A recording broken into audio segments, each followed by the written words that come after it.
All right, the chair now calls Robert Marks, and on deck is Christopher Chun.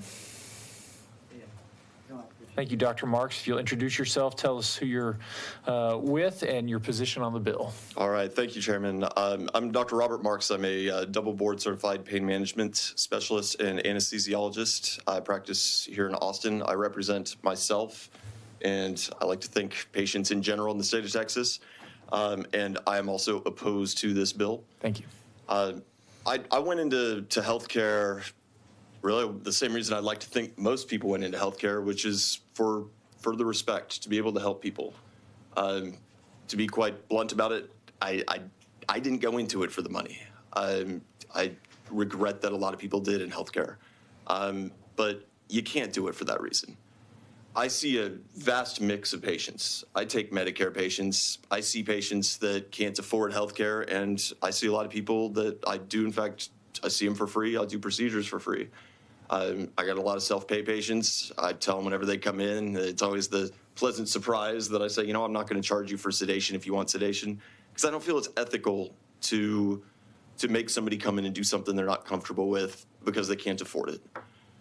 When it comes to personal injury, my understanding is, and I've experienced this firsthand, you get somebody that wants to use their health insurance, but there's a motor vehicle accident involved, the health insurance is going to deny the claim, or they're going to claw back the money that they pay if they pay something.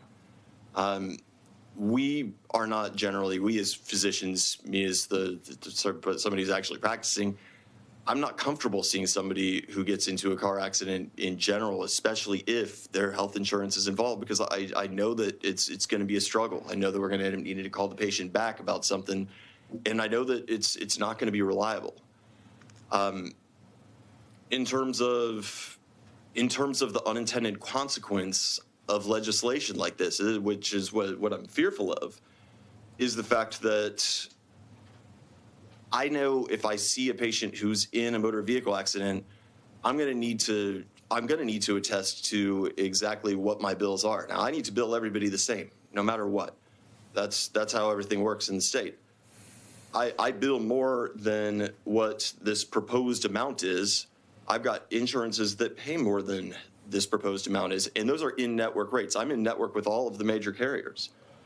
So knowing this, anybody that gets into a motor vehicle accident is going to require me, because somebody is going to contest it. And we all know that every single defense attorney is going to use this contesting of the bills as their methods. We know it's going to happen.